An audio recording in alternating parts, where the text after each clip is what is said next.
Dear friends, hello and welcome today to the Bourget Air Show with me. Behind me is the all-purpose aircraft whose little secrets you probably don't know.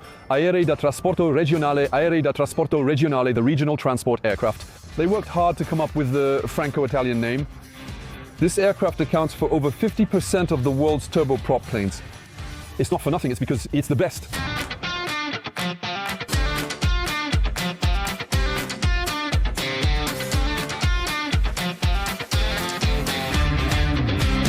First interesting thing about an Aerei da Trasporto Regionale 72 already, we take off in 1,050 meters. That means we can access runways that are much smaller. I won't say almost like flying club runways. But basically we could land almost anywhere, which gives you a huge range of possibilities, including on islands. It kept the ruggedness expected from 1950s planes while incorporating modern aircraft features. It's from 2030, let's be honest. This model doesn't have it, but there are some models that are equipped with a camera that lets you see in front of you. Similar to private jets, modern technology could potentially allow pilots to see through clouds in front of the aircraft. By the way, on the ground, they were the first to approve augmented reality glasses. We can see the customers through the transparency. For now, they're skeptical as it seems too futuristic, but I'm sure it will catch on in a few years. The other advantage, of course, is the tremendous efficiency. There is no device in the world that can transport people with such a low consumption rate. The fuel consumption for flights lasting 60-75 minutes is approximately 2 liters per 100 kilometers per passenger. So we fly a little slower than with a jet plane, obviously. On the other hand, since our trips are relatively short, the difference may only be about 5 minutes in the end. However, this significantly reduces fuel consumption. We save 45% of fuel compared to a jet that would make the same trip. We're at 69 grams of carbon dioxide, 2 per passenger per kilometer, around 2 liters per 100 kilometers per passenger. So it's really an operational efficiency that's unmatched if we look at the engines.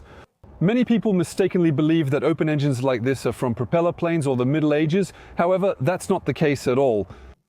It's a technology called turboprop planes. You have turbojet engines. A turboprop is the same as a turbofan, but without the casing around the propeller making it visible.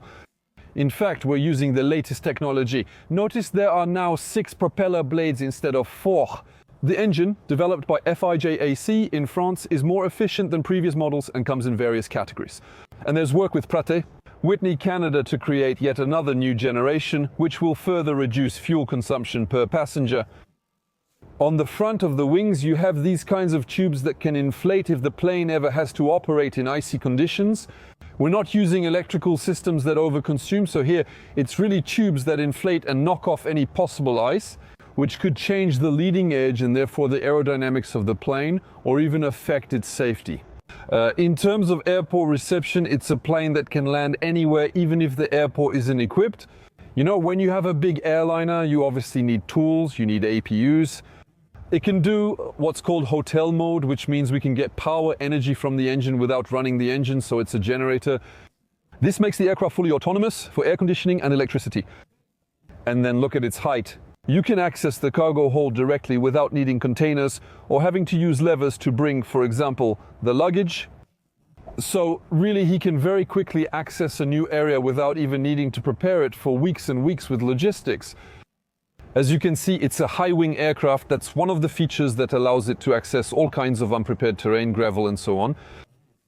Military aircraft like the Hercules C-130S and A400Ms also have visible propellers for a reason. The technology used here is also very modern. This allows for optimal safety and the best operating conditions anywhere in the world. Inside Aerei da Trasporto Regionale 72, as its name suggests, we can seat 78 passengers in the maximum configuration. And here, apparently, there are a little fewer because they chose to prioritize comfort. Hold on, friends, we're going in.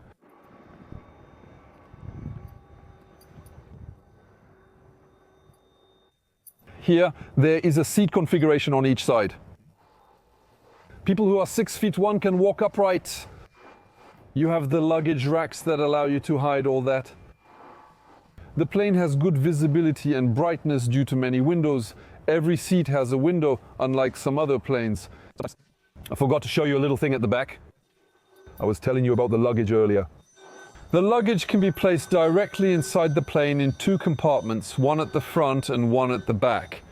The belly or underside of the plane is used for the landing gear. All right, now let's go into the cockpit.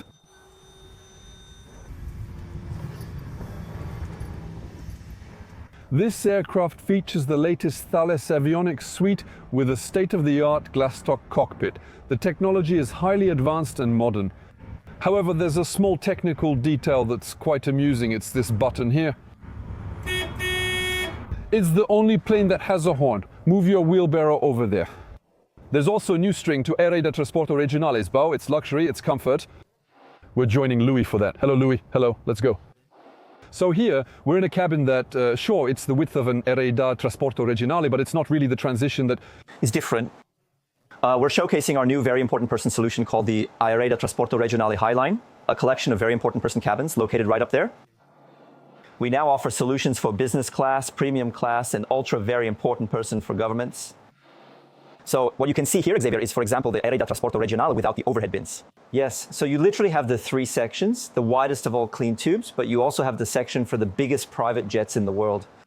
I want to ask a first question. Are there already governments that use ATRs?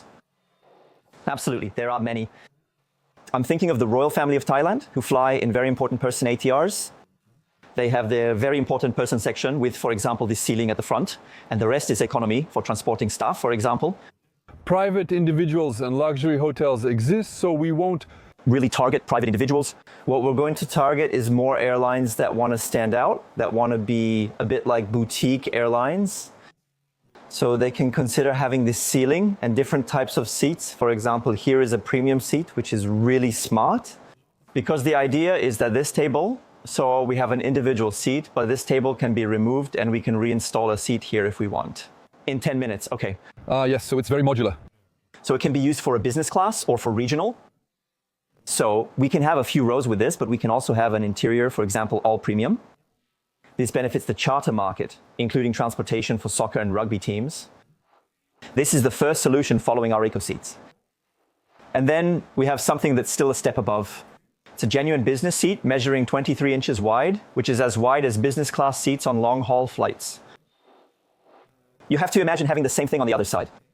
And there, you can have a luxury shuttle with 26 to 30 passengers in an ATR Trasporto Regionale 72, 16 to 19 passengers on an ATR Trasporto Regionale 42. And that too, we have clients who have bought it. So we will deliver the first ATRs with this configuration to a luxury hotel group in Malaysia at the end of the year. It will be used to transport people from Kuala Lumpur or Singapore to the island where their hotels are located.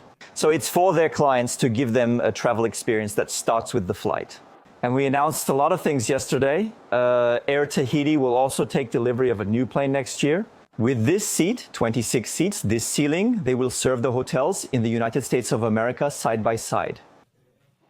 They are now offering luxury, but without the jet fuel consumption.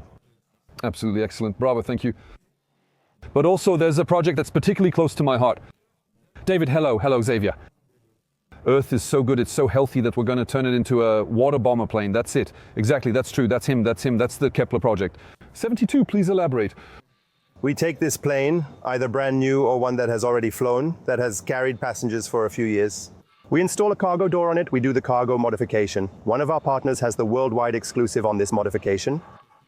Once we've done that, we install the tanks. As you can see, the tanks don't take up much space in the plane. Yeah, they're really small, that's it.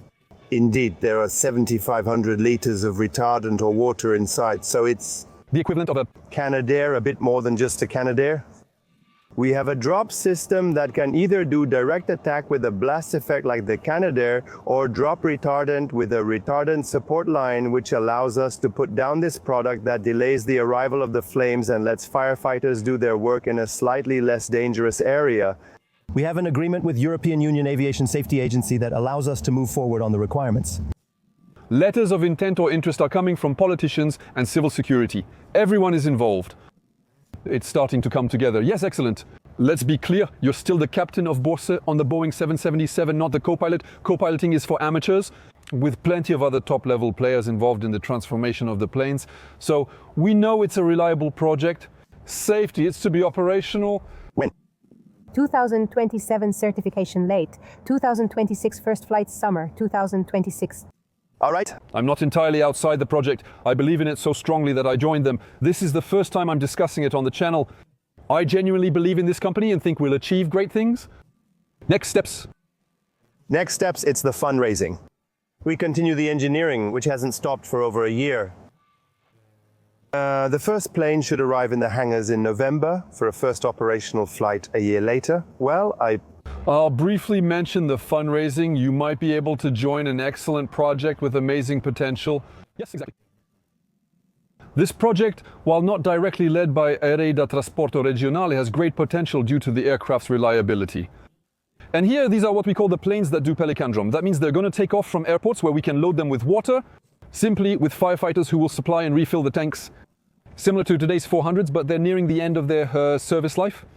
So here, we really have potential to work with civil protection as well to be effective, to serve beautiful ATRs, either at the end of their service life or with new models. I hope you enjoyed this video. In any case, as you saw, we have another Franco-Italian aircraft manufacturer that we don't hear much about, but who really deserves to be put much more in the spotlight. Efficiency, operational aspects, easy operation conversion with a lot of potential for the aircraft. In my opinion, it still has some great developments coming soon. Flying with ATR Trasporto Regionale guarantees optimal safety and modernity, despite the propeller-driven planes that may appear outdated but are certainly not. We have unrivaled efficiency in aviation. I hope you enjoyed it. See you soon.